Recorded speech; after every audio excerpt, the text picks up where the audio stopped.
गजाननं भूतगणाधिसेवितम्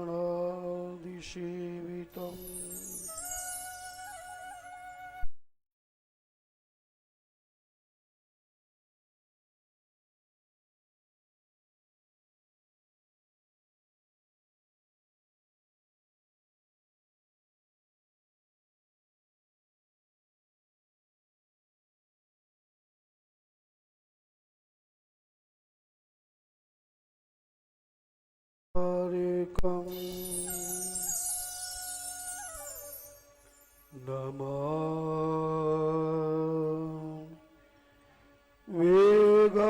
वेगानेश्वर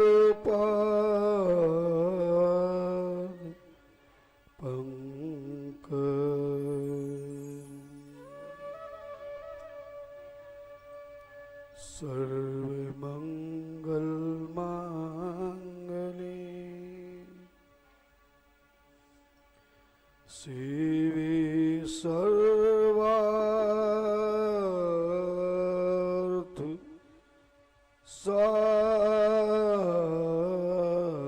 साधिके शरण्ये त्र्यंबके गौरी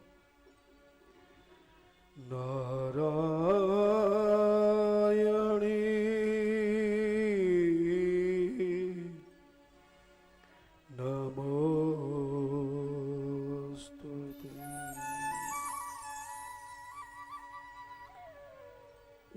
गुरुर्ब्रह्मा गुरुर्विष्णु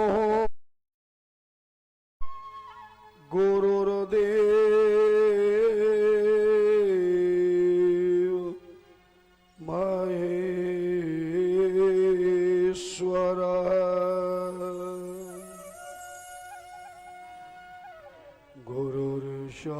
गुरुर्साक्षात् परं ब्रह्म तस्मै श्री गुरुवे नमः।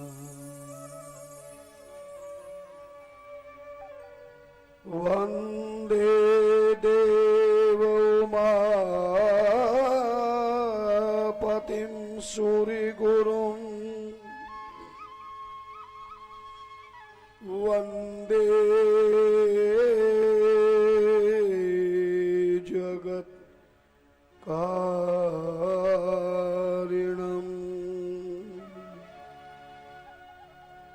वन्दे पन्नगभूषणं मृगधरं वन्दे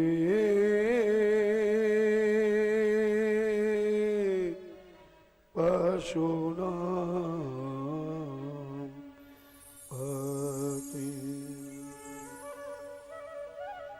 वन्दे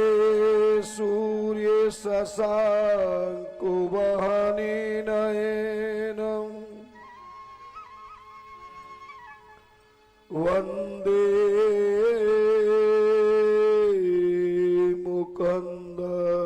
मुकुन्दप्रियं वन्दे भक्तजना श्रयचवरदं वन्दे शिवं शङ्कर कर्पूरी गौरं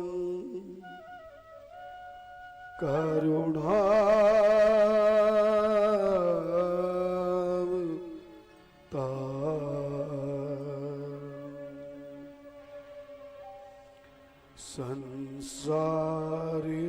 संसारसारं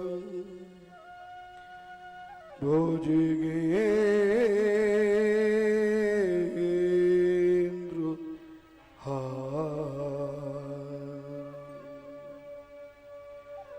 सदा वसन्तं हृदयारि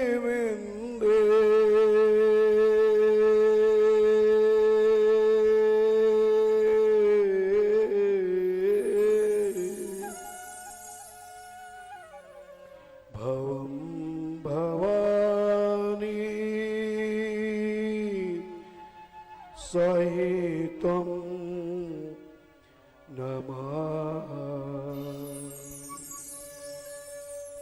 भवं भवानी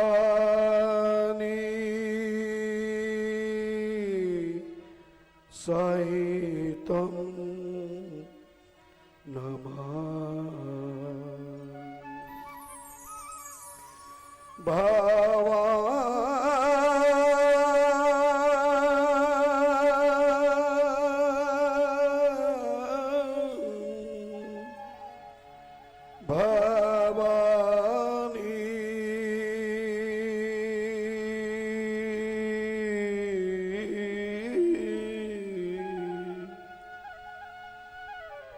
सहितं नमः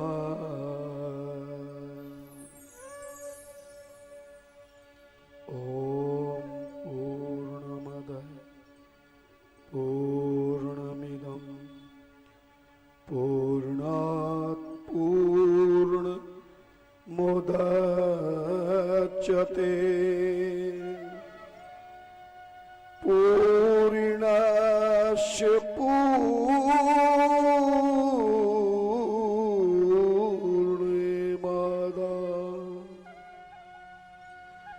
पूर्णमेव शेष्यति। ॐ शान्ति शान्ति शांति।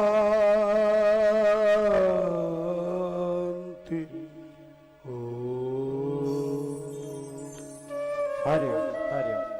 सभी श्रद्धालु भक्तगण दोनों हाथों को जोड़कर भगवान भोलेनाथ की प्रार्थना रुद्राष्टकम संगीतकारों के साथ गुनगुनाएं।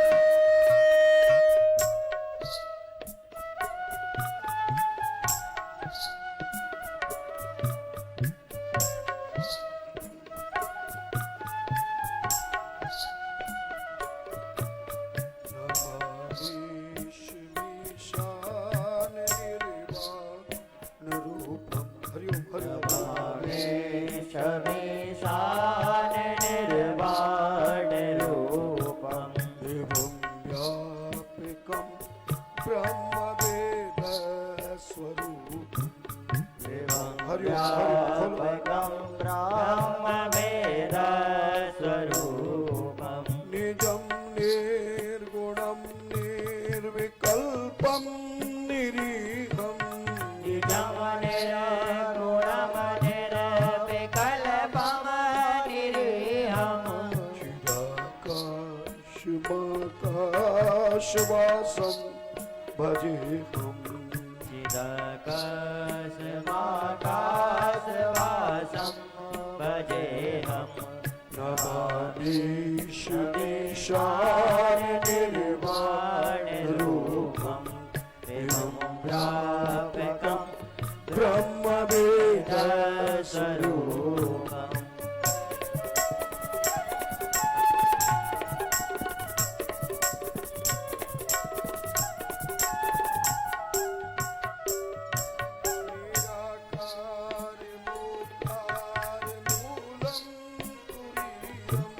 निराकार मोकार मूलमाधुर्यम्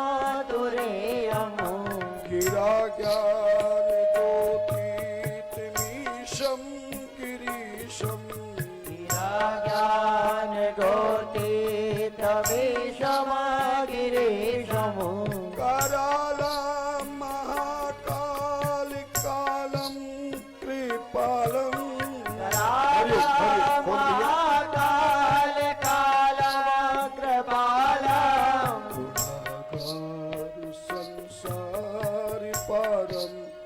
नतोऽहं गुणागार संसार पारम नतोऽहं नमामि शमीशान निर्वाणरूपं विभुं व्यापकं ब्रह्मवेदस्वरूपम्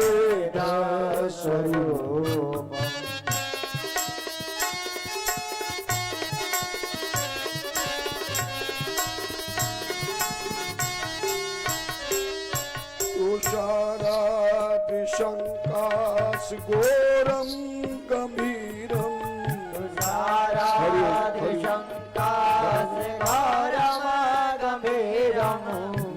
मनोभूति कोटि प्रभासी शरीरं मनोभूति कोटि प्रभासे शरीरम् स्फुन्मालिकल्लोलिनी चारु गंगा वन्मालिकल्लोलनी चारु गंगा लसद्भालिबालेन्दुकण्ठे भुजङ्ग लसद्भालिबाले दुकण्ठे भुजङ्ग नमामि शिवीशान निर्वाणरूपं विभुं व्यापकं ब्रह्मवेदस्वरूपम्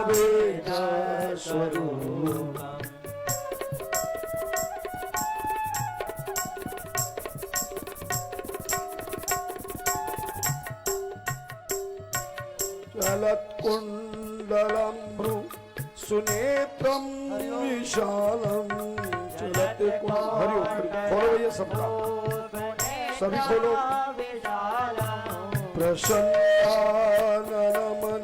प्रसन्नाननमनीलकण्ठं दयालं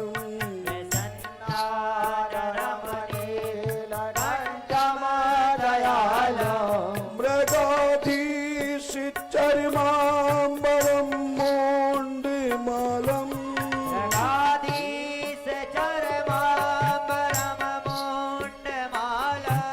प्रियं शङ्करं सर्वनाथं भजामि प्रियं शङ्करं सर्वनाथं भजामि नमामि शमीशान निर्वाणरूपं विभुं व्यापकं ब्रह्मवेदस्वरूपम्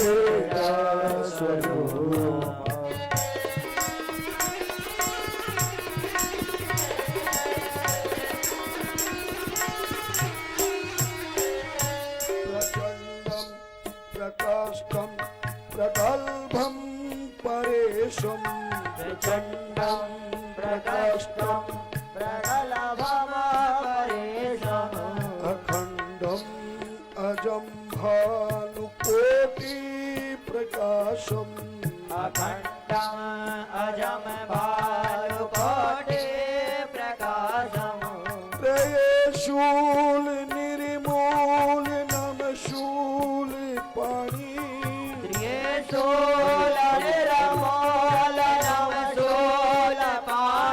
भजेऽहं भवानी पतिं भावगन्धम् भजेऽहं भवानी पतिं भावगम्यं नमामि शमीशान निर्वाणरूपं विभुं व्यापकं ब्रह्मवेदस्वरूपम्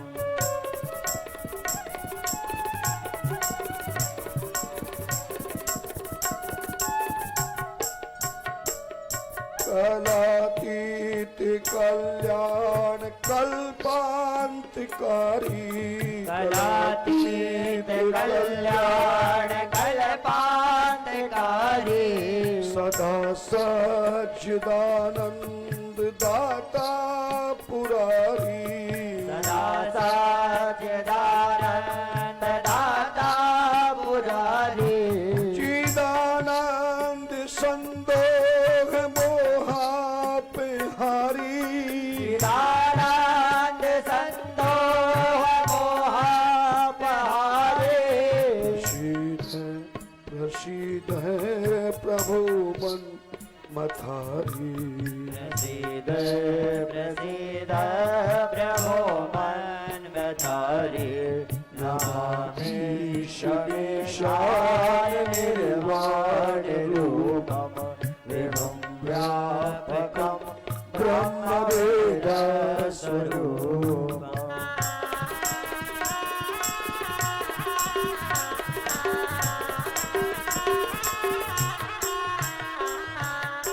यावत् उमानाथ पादा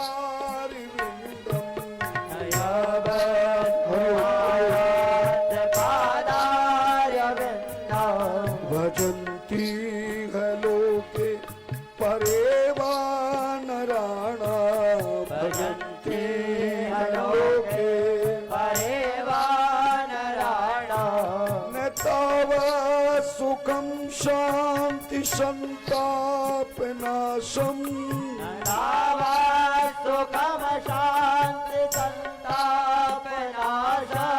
प्रसीद प्रभो सर्वभूता निवासम प्रसीद प्रभु सर्वभूतादिवासं नमामि शमीशान निर्माण रूपम एवं व्यापकं ब्रह्मवेद स्वरूपम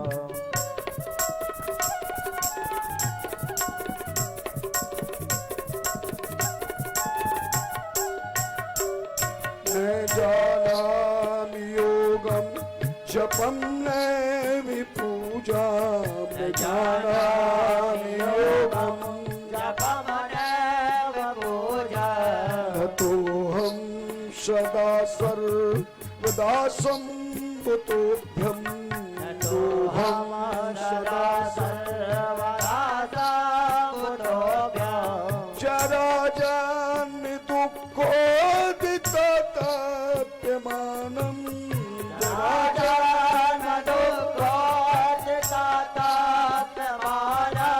प्रभो पाहि यापन्नमादेशिष प्रभो पाहि यापन्नमादेशिष नमामि शमीशाय निर्वाण रूपं नमामि शमीशाय निर्वाण रूपं व्यापकं ब्रह्मवेद स्वरूपं व्यापकं ब्रह्मवेद स्वरूपं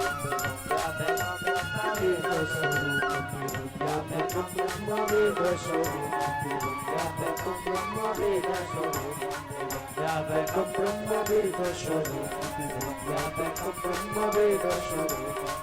व्यापकं ब्रह्मवेद स्वरूपं व्यापकं ब्रह्मवेद स्वरूपं व्यापकं ब्रह्मवेद स्वरूपं व्यापकं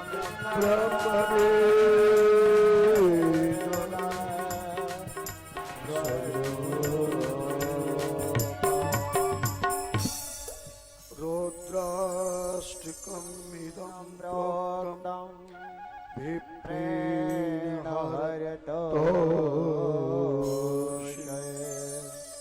ये पठन्ति नरा भक्ता तेषां शम्भो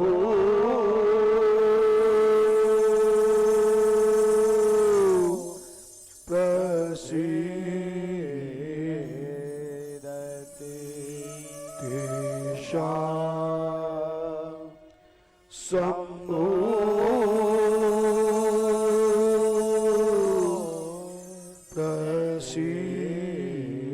प्रसीदति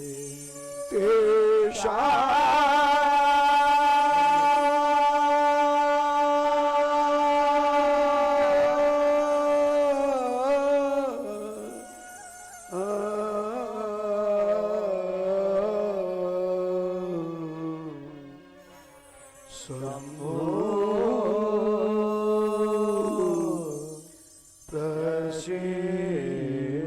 प्रसीदति सभी श्रद्धालु भक्तगण बड़े श्रद्धा प्रेम भाव के साथ दोनों हाथों से मीठे मीठे ताले बजाते हुए प्रभु नाम कीर्तन का आनंद ले।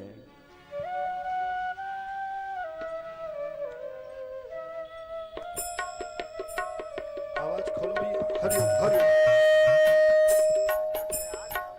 सभी की आवाज खोलो आवाज हरिओम हरिओम हरिओम हरिओम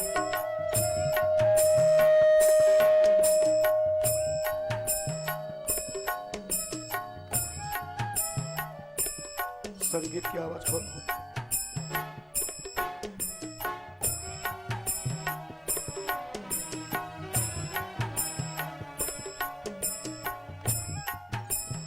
बांसुरी की आवाज खोल भैया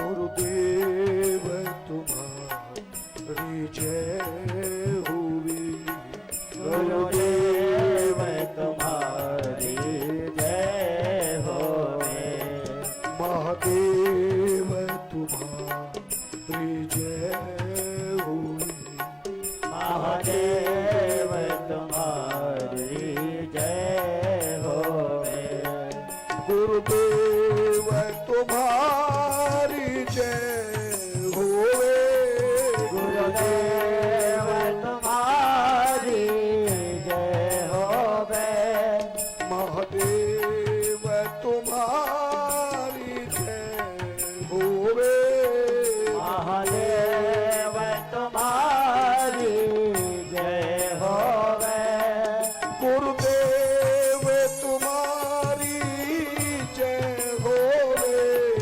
गुरुदेव तुम्हारी जय होवे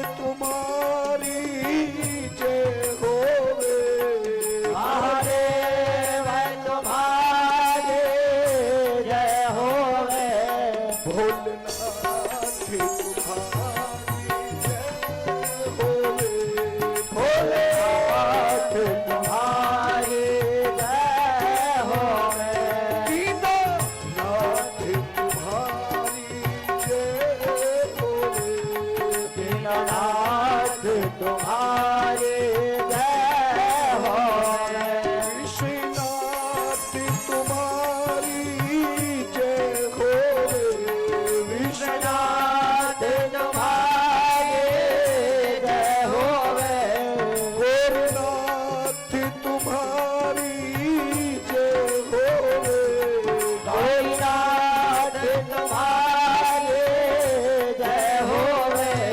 तुमनाथ तुम्हारी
भगवान तुम्हारी जय होवे महादेव तुम्हारी जय हो महादेव तुम्हारी जय हो महादेव तुम्हारी जय होवे महादेव तुम्हारी जय हो महादेव तुम्हारी जय होवे महादेव तुम्हारी जय हो महादेव तुम्हारी जय होवे महादेव तुम्हारी जय हो महादेव तुम्हारी जय होवे महादेव तुम्हारी जय हो महादेव तुम्हारी जय होवे महादेव तुम्हारी जय होवे महादेव तुम्हारी जय जय हो हरे हरे हरे हरे हरे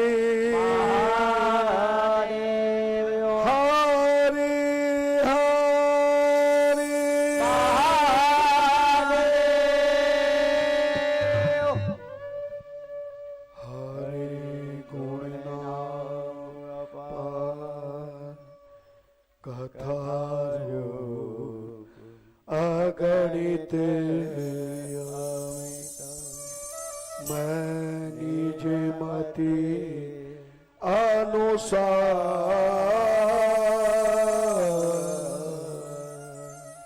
कहूँ जन सागर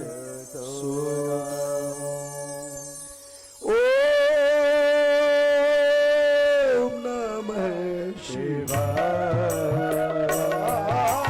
ओम नमः शिवाय ओम नमः शिवाय ओम नमः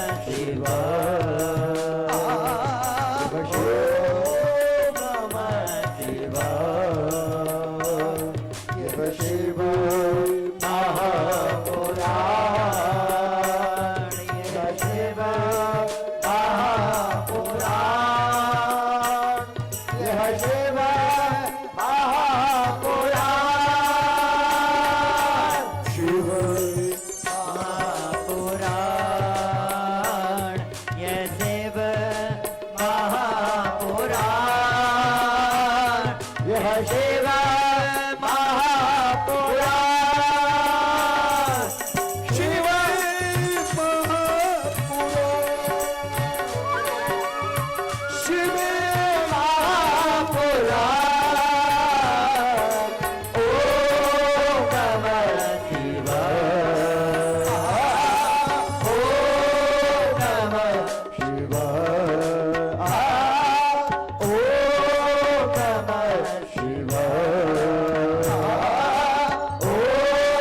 नमः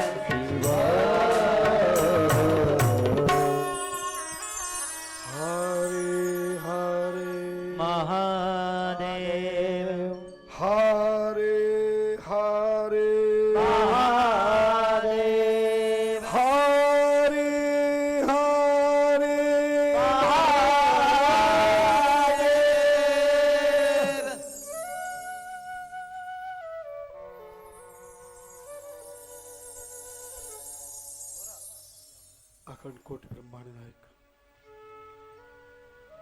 विश्वनाथ दीनानाथ भोलेनाथ उमानाथ के चरणार बिंदु में विराजमान समस्त संत समुदाय समस्त विद्वद आचार्य वर्ग समस्त ब्राह्मण समाज परम पुनीत वेला में विराजमान श्रोता स्वरूप प्रेमी भक्तों, मेरी मातृ शक्ति स्वरूपा भगनी स्वरूपा सोता स्वरूपा शक्ति समाजो, कैलाश पर्वत के मंदराचल पर्वत पर भगवान शिव के मुख्य गण नंदीश्वर सनक सनंदन सनातन सनत कुमारों को कथा शिव महापुराण की श्रवण कराते हैं। और यही कथा ब्रह्मलोक में ब्रह्मा जी नारद को सुना रहे हैं। और यही कथा मृत्युलोक के नैमिषारण्य तीर्थ में सोनक आदि 88,000 ऋषि शिव महापुराण की कथा सूत जी महाराज से श्रवण कर रहे हैं। और वही कथा आप सबके मंगल कामना की भावना से, आपके कष्ट दुख दरिद्र रोग समस्या चिंता की निवारण के संकल्प के साथ ईश्वर की भक्ति और जीवन को शक्ति, कष्टों से मुक्ति, गृहस्थ को चलाने की युक्ति की भावना से अपनी वाणी को पवित्र करने के संकल्प के साथ इस कथा को प्रारंभ करते हैं। सूत जी महाराज ने कहा है, ऋषियों, मैंने तुम्हें भगवान शिव के शिवलिंग के विषय में, भगवान के साकार मूर्त रूप के विषय में और तुम्हें भगवान शिव के विवाह के स्वरूप में और पहले पुत्र कार्तिक के रूप में मैंने तुम्हें कथा श्रवण कराई। कार्तिक जी के 1 महीने को गंगा स्नान क्यों बनाया गया, कार्तिक जी के 6 मुख क्यों लगे और कार्तिक जी की माता कौन बनी, गंगा और शिव के बीच में क्या रिलेशन हुआ, यह सब कथा मैंने तुम्हें श्रवण कराई। अब तुम ध्यान पूर्वक शिव के दूसरे पुत्र के विषय में प्रेम श्रद्धा के साथ कथा का श्रवण करें। रामचरितमानस के बालकांड के 100 नंबर के दोहे को जब आप पढ़ेंगे, पढ़ा होगा आपने, कई दिनों पहले हमने ऐलान कर दिया था। उस दोहे में तुलसीदास जी महाराज ने लिखा है, मोनि अनुशासन गणपति पूजे शंभु भवानी।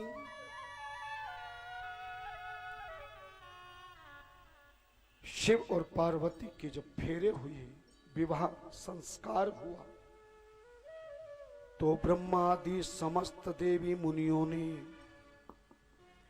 शिव पार्वती के हाथों से गणपति गणेश की पूजन करवाई। जब ये दोहा कभी आपने जीवन में पढ़ा होगा या कभी सुना होगा, तो निश्चित आपके मन में शंका अवश्य होगी, क्योंकि आज तक आपने गणपति गणेश की जानकारी के विषय में, गणपति गणेश के विषय में यही सुना है कि ये शिव और पार्वती के पुत्र हैं, पर ऐसा कहीं नहीं लिखा। गणेश गजानन विनायक समुखश्च दंतश्च कपिलो गजकर्णकः लंबोदरस्य विकटो विघ्ननाशो विनायक धूम्रकेतु गणाध्यक्षो भालचंद्रो गजानन। ये 12 नाम से जो पुत्र पैदा हुआ वह तो निश्चित पार्वती शिव का पुत्र है, पर गणपति गणेश शिव पार्वती के पुत्र नहीं है। अब तो आपके मन में और शंका हो गई होगी कि गणपति गणेश और गजानन अलग हैं क्या? हाँ, यदि आप हिंदी पढ़े हुए हो तो गणपति गणेश शब्दों का जरा छंदी विच्छेद करके देखेंगे तो समझ में आएगा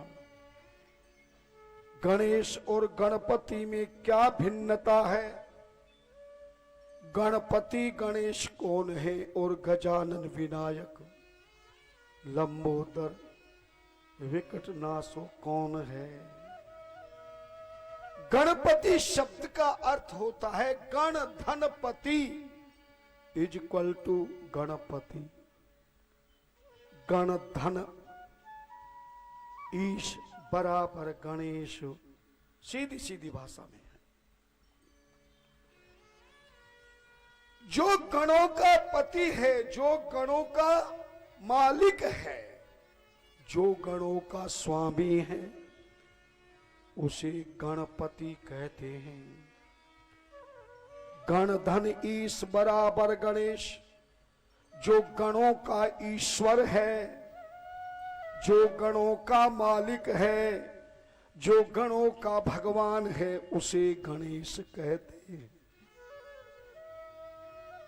बात समझ में आई? अब समझ में ये नहीं आई कि गण कौन है।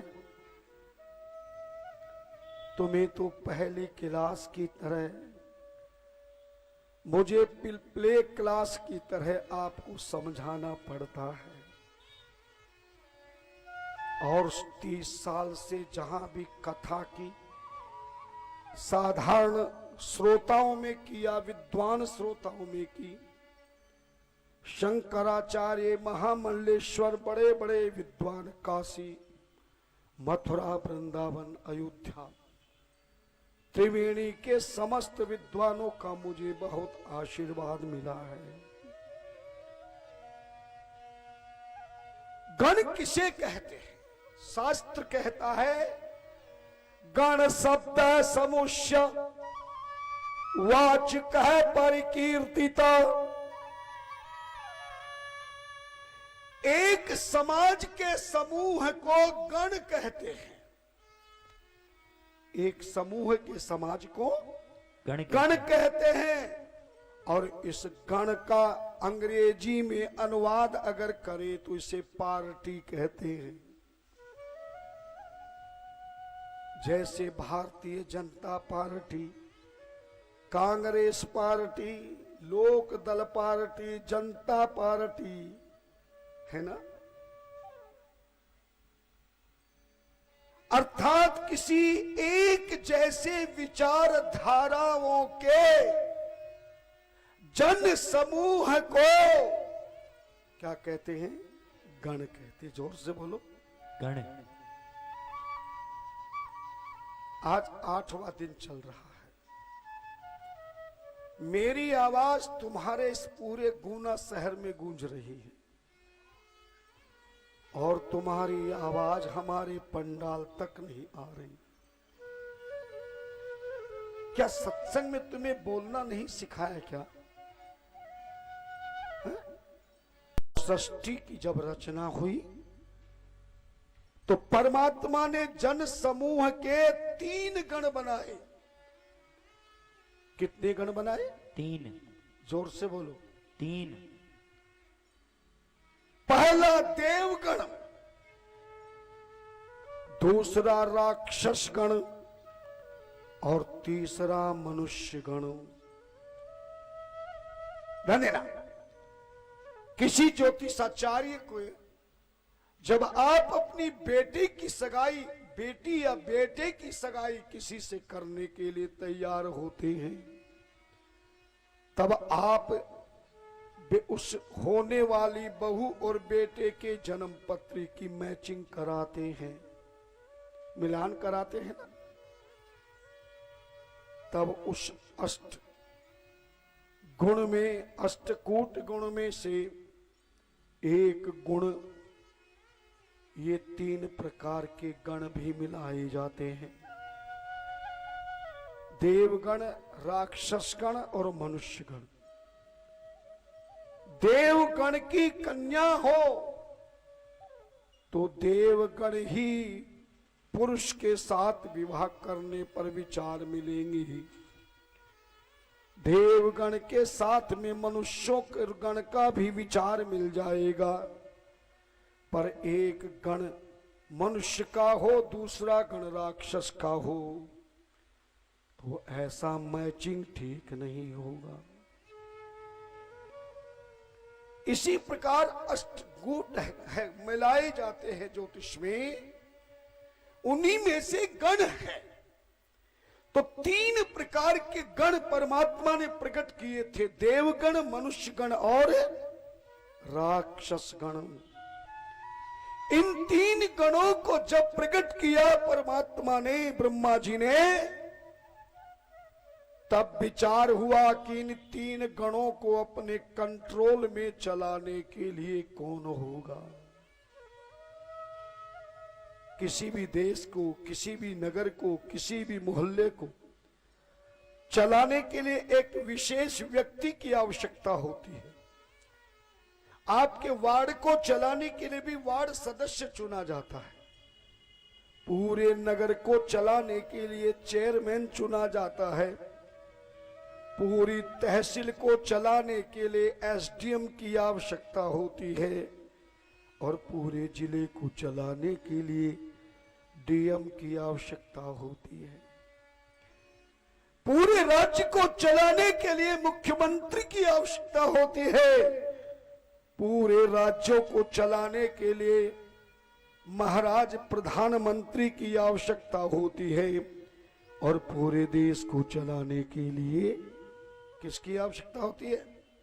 राष्ट्रपति की आवश्यकता होती है ना। इसी प्रकार से परमात्मा ने देवगण, राक्षस गण और मनुष्य गण जब बनाए, तो तीनों को सही रास्ते पर चलाने के लिए एक सबसे बड़ा कंट्रोलर देव को प्रकट किया, एक देवता को प्रकट किया, जो देवों से, राक्षसों से, मनुष्यों से परम शक्तिशाली, बुद्धिमान, ज्ञानवान, सब धर्म कर्म का जानने वाला एक देव प्रकट किया, और उसी देवता का नाम ब्रह्मा जी ने गणपति और गणेश रखा। इसलिए याद रखना, ये शंका मिटा देना, गणपति, गणेश किसी भी देवी देवता का नाम नहीं है, किसी मनुष्य का नाम नहीं है, किसी व्यक्ति का नाम नहीं है। ये गणपति, गणेश एक पद है। जैसे प्रधानमंत्री किसी का नाम है क्या? मुख्यमंत्री किसी का नाम है क्या? राष्ट्रपति किसी का नाम है क्या? जो उस योग होता है, उस पद पर बैठने वाले को ही राष्ट्रपति कहलाया जाता है। मुख्यमंत्री के योग पद को प्राप्त करने वाला ही मुख्यमंत्री कहलाता है, और प्रधानमंत्री की कुर्सी तक पहुंचने वाले को ही प्रधानमंत्री कहते हैं।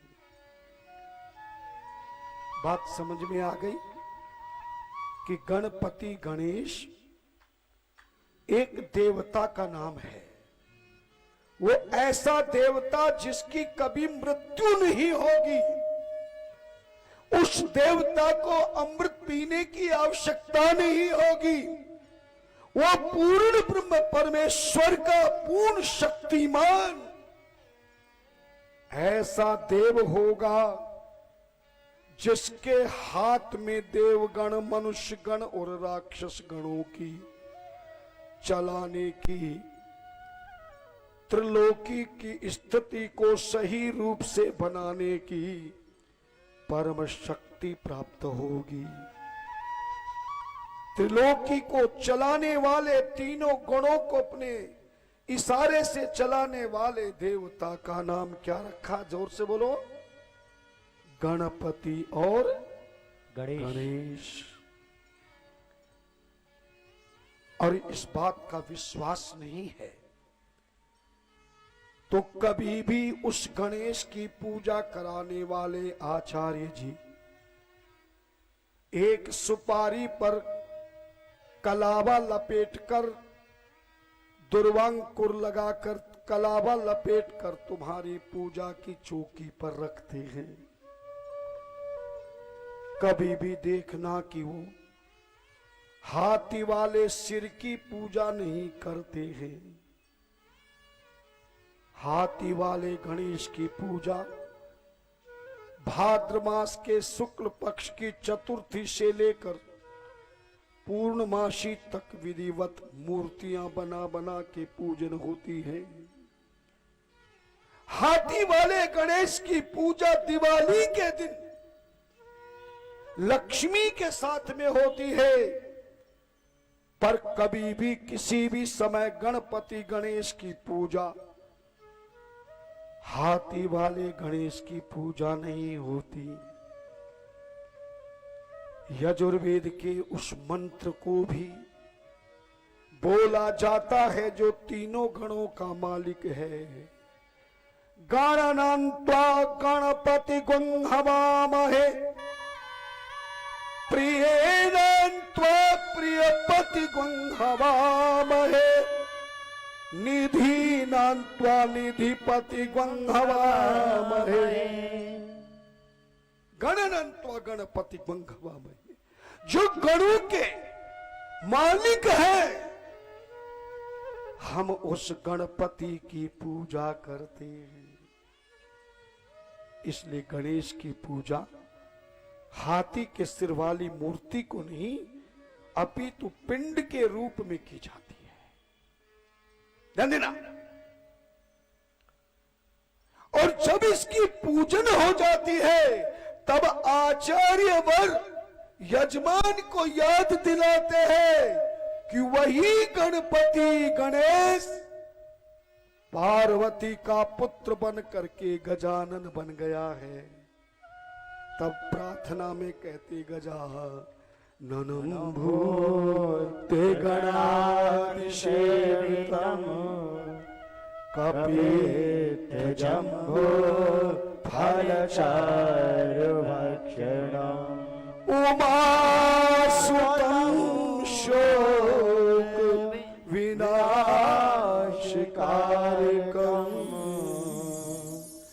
नमामि विघ्नेश्वर पादपंकजम्। प्रारंभ में गणपति गजानन नहीं बोलते, शुरू में गणनान्त्वा गणपति गुं हवामहे। हरिओम हरिओम हरिओम हरिओम। गणनान्त्वा गणपति गुं हवामहे यजुर्वेद का मंत्र है ना।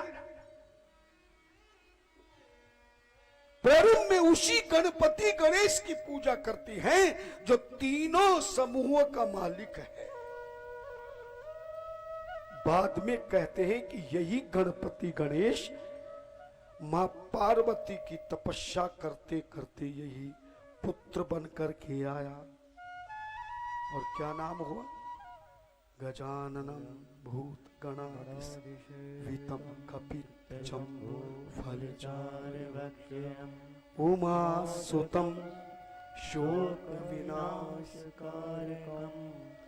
हम उस गणेश की भी पूजा प्रणाम नमस्कार करते। और नियम था कि जो तीनों गणों का मालिक गणपति गणेश है, वो किसी भी कार्य में देवता करे, कोई भी धर्म कर्म करे, संस्कार करे, तो सबसे पहले गणपति गणेश की पूजा होगी। इसलिए याद रखना, रामचरितमानस के इस बालकांड के 100 नंबर के दोहे में जो पहली लाइन दी गई है, मुनि अनुशासन गणपति ही पूजे शंभु भवानी। शिव पार्वती के विवाह में मुनियों के आदेश से भगवान शिव पार्वती ने जिस गणपति गणेश की पूजा की थी, ये वही देव मनुष्य राक्षसों का कंट्रोलर था। और लिखा भी गोसाई जी ने दूसरी लाइन में, कोई सुन संशय करहि जन, सूर्य अनादि जिए जान। कि कोई भी संशय मत करना, ये गणपति गणेश शिव पार्वती का पुत्र नहीं बल्कि सुर अनादि जिए जान। ये अनादि देवता है। अनादि मानी सृष्टि काल से पहले भी ये तीनों गणों को प्राप्त करने वाला, अपने कंट्रोल में चलाने वाला, अपनी व्यवस्था से चलाने वाला, ये अनादि देवता है। बात समझ में आ गई कि और समय लगाऊं? मोटी मोटी भाषा में समझ लेना कि गणपति गणेश शिव पार्वती का पुत्र बाद में बना है। पहले ये देवता मनुष्य और राक्षसों का सबसे बड़ा देवता है, जिसका नाम गणपति गणेश है। और त्रिलोकी में सतयुग की सृष्टि आदि से ही सबसे पहले देवता राक्षस मनुष्य इसी गणपति की पूजा करते थे। बात समझ में आ गई? दूसरी शंका, फिर ये गणपति गणेश कैसे पार्वती का पुत्र बना? है ना? और तीसरी शंका है कि पार्वती ने गणपति गणेश को मैल से पैदा किया। और हम लोग रोज सुनते हैं, जागरण वालों से सुनो, कीर्तन वालों से सुनो, भजन वालों से सुनो, कथा वालों से सुनो कि मैल से गणपति गणेश पैदा हुई, मैल से गणपति गणेश पैदा हुई, मैल से गणपति गणेश पैदा हुई। जरा एक भैया पीछे खड़े हो जाओ, राहुल देव। ये मैया आती बाद में बैठती है सबसे आगे, और तुम तो पीछे बैठे हो। मुझे ज्यादा डर है कहीं मेरी जगह आके न ले ले कोई। हाँ, इनको बिठाने की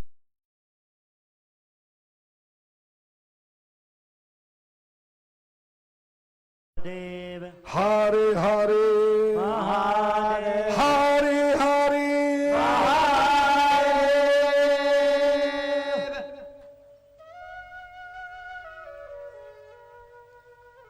दोनों शंकाएं आपकी दूर कर देता हूं। पहली बात, ये गणपति गणेश पार्वती के यहां पुत्र बनकर क्यों आए? सुनाया था मैंने कल की कथा में, जब गंगा के जल गर्भ से शिव के अंश से पहला पुत्र कार्तिक ने जन्म ले लिया था, माता पार्वती ने देवताओं को भी श्राप दे दिया था। माता पार्वती ने देवताओं को भी श्राप दे दिया था, ऐ देवताओं हमारी बात को समझ लो, तुमने मेरे भगवान शिव के अंश को कबूतर के रूप में तुमने अग्निदेव को बनाकर गंगा के गर्भ में शिव के अंश को पहुंचाया है। इसलिए पार्वती मैया ने श्राप देवताओं को दे दिया। आद्य प्रभृति देवानां बंधा भार्या भवन्ति देवाश्च दुखिता सन्तु निखिला मद विरोधिना। ऐ देवता, तुमने अपने स्वार्थ के कारण मुझे बांझ बनाया है। अगर मैं बांझ बन गई तो मैं भी तुम्हें श्राप देती हूं कि कोई भी देवता की पत्नी किसी भी देवपति के अंश को गर्भ धारण करके संतान पैदा नहीं कर सकेगी। सारी देवताओं की पत्नियां बांझ रहेंगी। इसलिए याद रखना, किसी भी देवता के पुत्र का नाम आए तो कोई भी देवी गर्भवती नहीं हो सकी। पार्वती जी का श्राप हो गया था। और अग्निदेव को श्राप दिया था, सर्वभक्षी भव सुचे पीड़ितात्मेति नित्य सह शिष्य तत्वम न जानासी मूर्खोषि सुर कार्य कृत। अरे मूर्ख, अग्निदेव तू यज्ञ के रूप में आहुति स्वीकार कर किता है, तेरी अग्नि से देवताओं का, भगवान का भोग तैयार होता है। लोग तुझे सबसे पहले भोग लगाते हैं। तेरी यज्ञ की आहुति से देवता भोजन करते हैं। मगर अग्निदेव, तूने कबूतर का रूप बनाकर शिव के अंश को मुख में रखकर ऐसी वस्तु को मुख में रखा है जो अक्ष भक्ष है। जा, आज से मैं तुझे श्राप देती हूं। अग्निदेव, तू केवल देवताओं की भोजन नहीं, तुझ अग्नि में मरे हुए मनुष्य की मुर्दे भी जलाए जाएंगे। तुझ अग्निदेव में राक्षसों का मदिरा, मांस आदि का भोजन भी पकेगा। शुद्ध कार्य में भी तू रहेगा, लेकिन गलत कार्य भी तुझे करने पड़ जाएंगे। और कबूतर के रूप में अग्निदेव को श्राप दिया। जितनी भी कबूतर है, कबूतर तो जानते हो, तुम्हारे गुना में नहीं है क्या? तो तुम तो ऐसे बोल रही हो जैसे कबूतर का नाम पहली बार सुना है।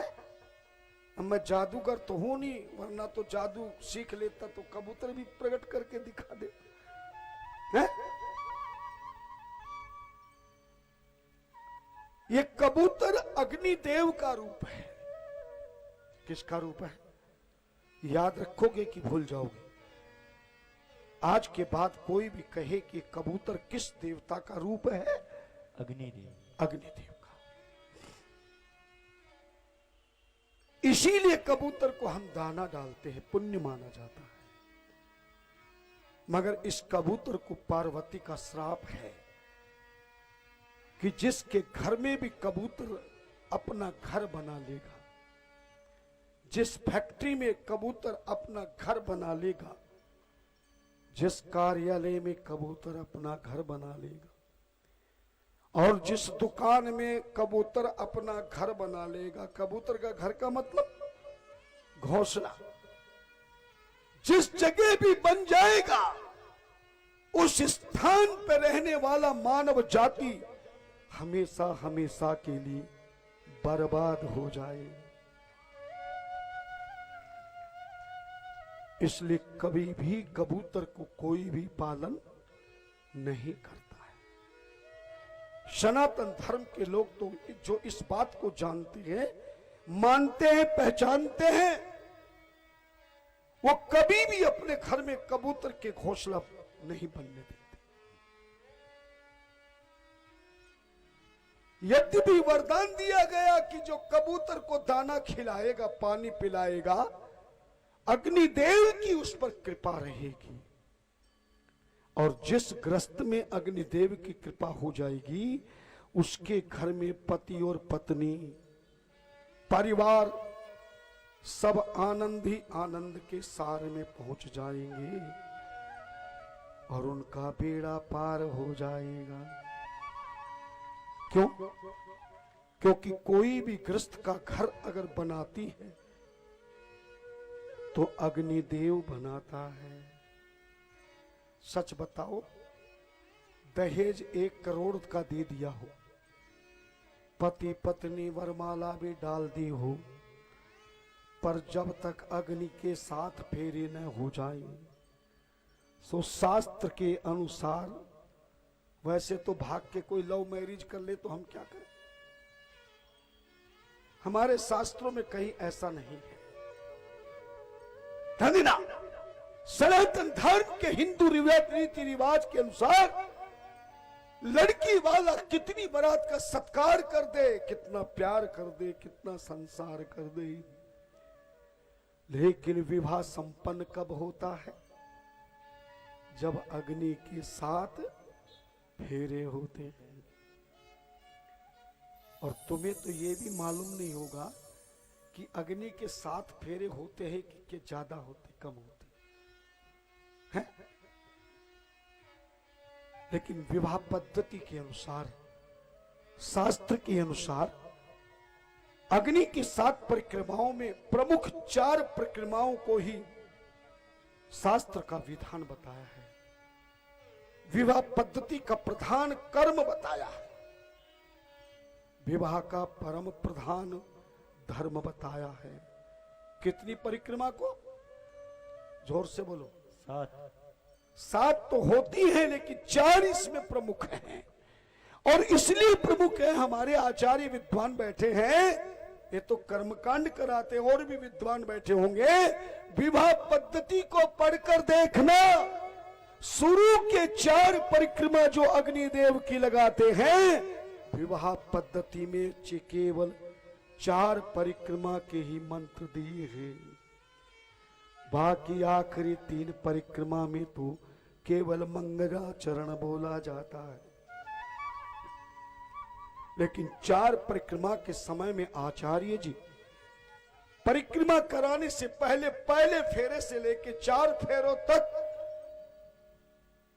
कन्या का अंगूठा वर पकड़ता है दूल्हा।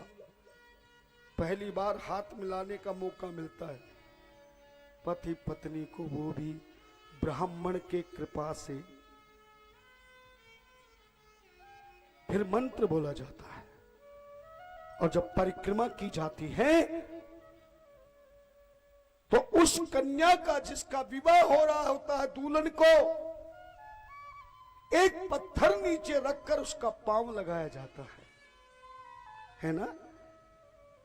और इन 4 फेरों में 3 परिक्रमा में पत्नी को आगे करके परिक्रमा दिलाई जाती है, और 4थे फेरे में पति आगे हो जाता है। ये बहुत अच्छी आदत है। आती है धीरे धीरे, पूरी खा पी के सो जाती है, पर जब नींद पूरी हो जाती है तो बिना मुंह धोए आ जाती है। और ऐसी पतली गली से आती है तो कथा सुनाने वाले को भी जाहिर नहीं होता। जब पहुंच जाती है तो जबरदस्ती अपनी सीट रिजर्व कराती है। हरे हरे महादेव, यह शिव महापुराण, शिव महापुराण, यह शिव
शास्त्र के अनुसार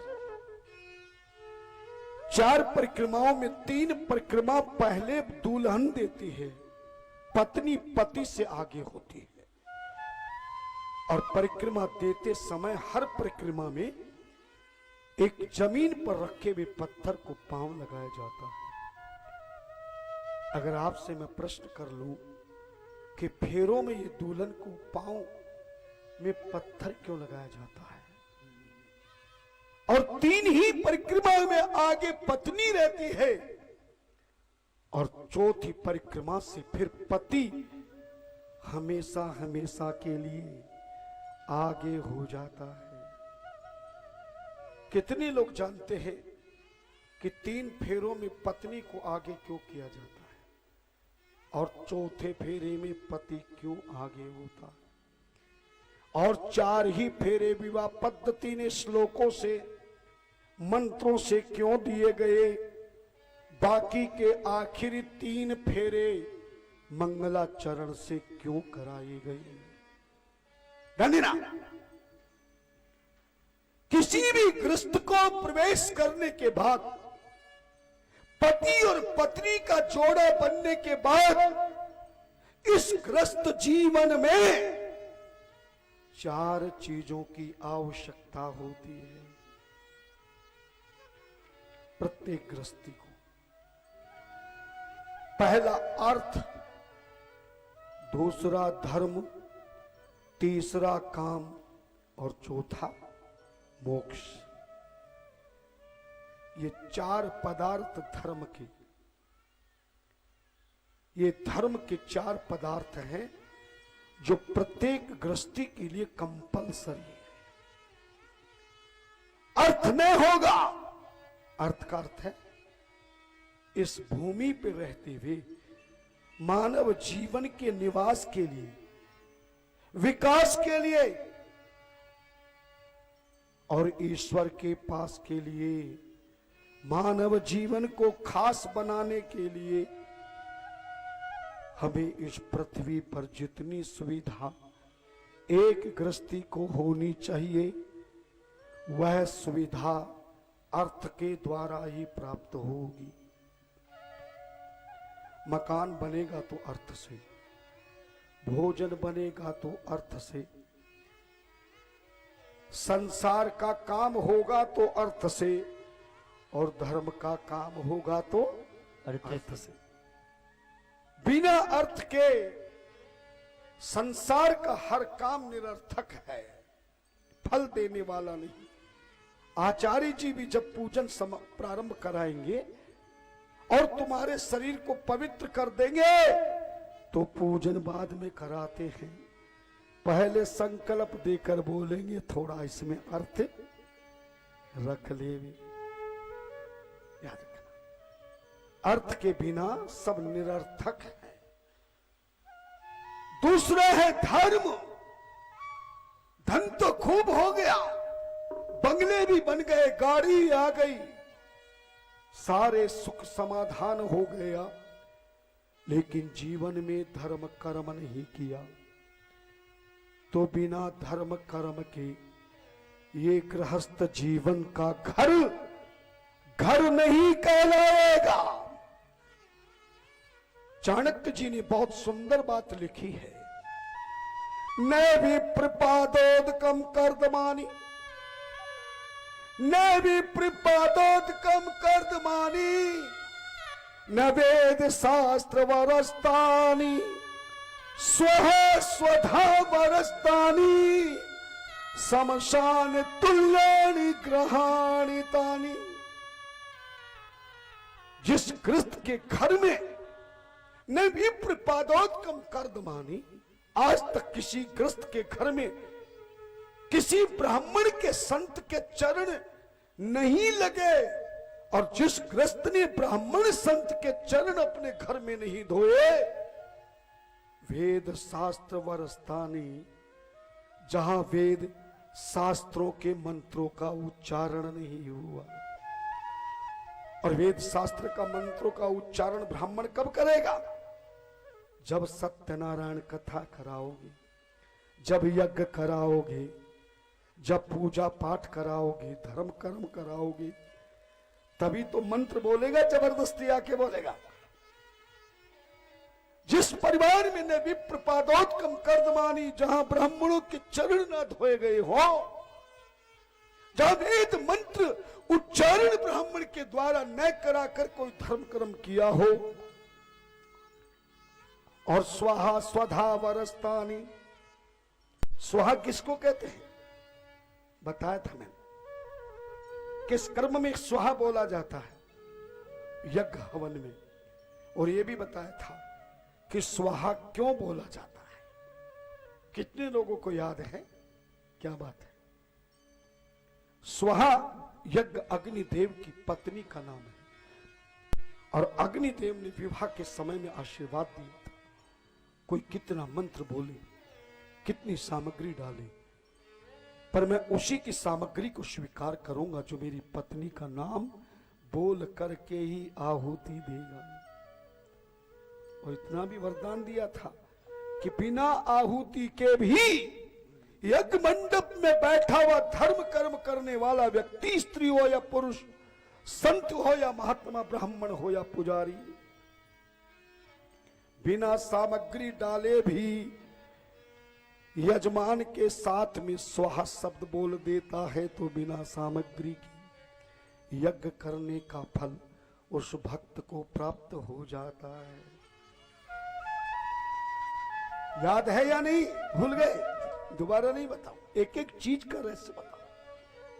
और शिव पुराण में जो रहस्य है बहुत कम अन्य जगह मिलेंगे। इसीलिए आज सनातन धर्म के लोग भटक रहे हैं। कोई भटक रहा, कोई अटक रहा है, और कोई सनातन धर्म छोड़ के दूसरे पंथों में जाके बीच में ही लटक रहा है। एक एक चीज का ज्ञान आपको होना चाहिए, ध्यान होना चाहिए। याद रखना, धर्म के बिना मानव का शरीर का ग्रस्त, जहां ब्राह्मणों के चरण ना धुले, वेद शास्त्र ग्रस्तानी, जहां वेद शास्त्रों के मंत्र उच्चारण जिस परिवार में नहीं हुए, स्वाहा स्वधा, स्वाहा कहते यज्ञ कर्म को और स्वधा कर्म कहते पितृ कर्म को। पितृ में को तर्पण देते समय स्वधा बोला जाता है। पितरों की धर्म पत्नी का नाम भी स्वधा है। लेकिन आपसे पूछना चाहूंगा, हमारी कथा के 8 दिन का आज रिजल्ट कैसे निकलता है? थोड़ा टेस्ट लेता हूं और अपने को रेस्ट देता हूं। टेस्ट और रेस्ट में कौन बेस्ट आता है, कौन परफेक्ट होता है? ये स्वधा और स्वाहा किसकी बेटी थी? पत्नी तो मैंने बता दी। स्वधा और स्वाहा किसकी बेटी थी?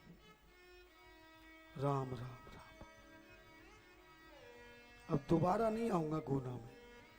इतने भुलक्कड़ श्रोता हो तो गजब खराब गड़बड़। और कल की कथा में ही, शिव विवाह की कथा में मैंने बताया था,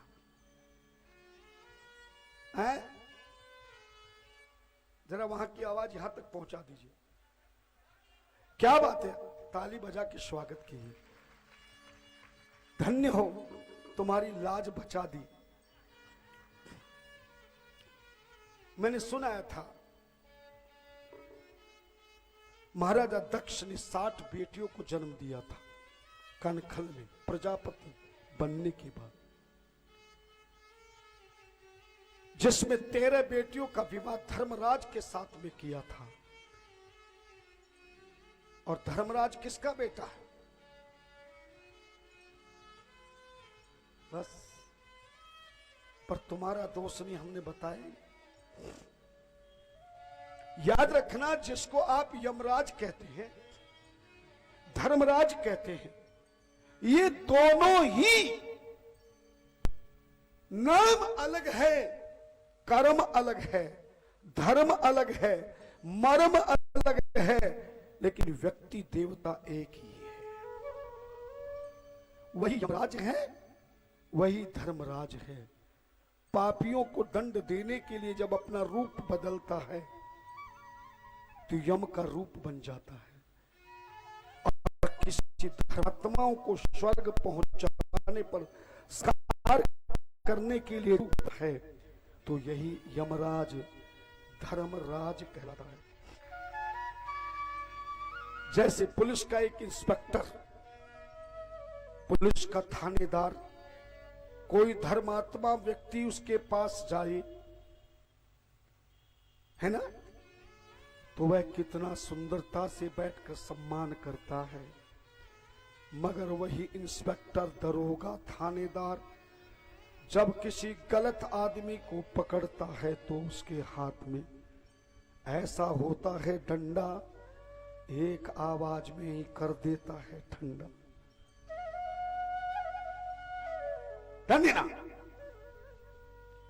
ये यमराज सूर्य के पुत्र हैं। फिर बता देता हूं, याद रखना। और यही यमराज ही धर्मराज है। यमराज सूर्य का पुत्र है। सूर्य की शुरू में 3 संतान पैदा हुई थी, बताया था मैंने। ब्रह्मा जी ने जो सबसे पहले बेटी को पैदा किया था